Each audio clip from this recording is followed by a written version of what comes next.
Everyone says they want freedom. Freedom to live as you please, to follow your heart, to answer to no one. You hear it everywhere. Be yourself. Do what makes you happy. It sounds empowering, almost heroic. But here is the shocking truth. If your desires control your choices, then your freedom may be an illusion. Imagine you reaching for something you crave, a drink, a distraction, a secret habit. At first it feels like your decision. You tell yourself, I want this, I choose this. No one is forcing me. It feels like independence. It feels like control. It feels like freedom. But quietly, beneath that choice, a craving is growing. Welcome to The Inner Answer, and don't forget to subscribe. Choices repeated become habits. Habits fed by craving become compulsions, and compulsions become chains. You don't notice the shift at first. What was once optional starts to feel necessary. You don't just want it anymore. You feel like you need it. And when you try to ignore it, the craving gets louder. Now think about sexual sin. Lust, pornography, adultery, secret fantasies. Maybe you tell yourself, I can stop whenever I want. Maybe you promise this is the last time. But then the urge returns, stronger, more demanding, more persuasive. Here is the scary part. You may feel like you are choosing it, but often you are responding to a craving that has already chosen for you. Then one day you decide to stop. You close the tab, you turn away. You say never again. But your mind replays images. Your body burns with desire. Your thoughts keep drifting back. The craving doesn't politely disappear. It fights, it pressures, it negotiates. What once felt pleasurable now feels like warfare inside your own head. This is exactly what Jesus meant in Gospel of John 8:34 when he said, everyone who practices sin is a slave to sin. Here is the shocking part.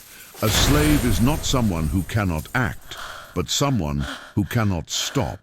If you feel pulled back, even when you sincerely want freedom, that pull reveals a master you did not realize you were serving. Scripture reinforces this in Epistle to the Romans 6:16. You become a slave to whatever you obey, not just outwardly, but inwardly. Whatever voice inside you keep saying yes to, that voice gains authority over you. Feed lust, and lust grows. Feed discipline, and discipline grows. True freedom is not the ability to satisfy every craving.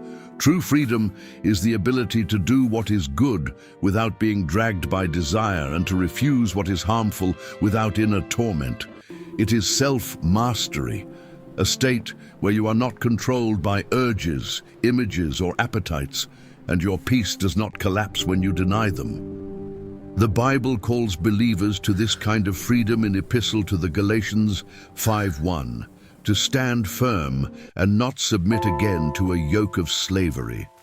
That slavery is not visible chains on your body, but invisible chains on your will. Addictions, compulsions, and cravings that feel stronger than your own decisions. A truly free person can encounter temptation without being owned by it.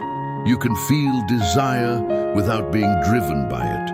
You can walk away without panic, without obsession, without the sense that you are losing part of yourself. Your desires no longer sit on the throne, you do. Doing whatever you want is easy. Here is the shocking truth. Being unable to stop is what reveals the cost. Real freedom is not measured by how much you can indulge, but by how peacefully you can abstain. In the end, the freest person in the room is not the one who chases every pleasure, but the one who is no longer ruled by them. Scripture says that where the Spirit of the Lord is, there is freedom. Not freedom to sin without consequence, but freedom from sin's domination. True freedom is not unlimited permission.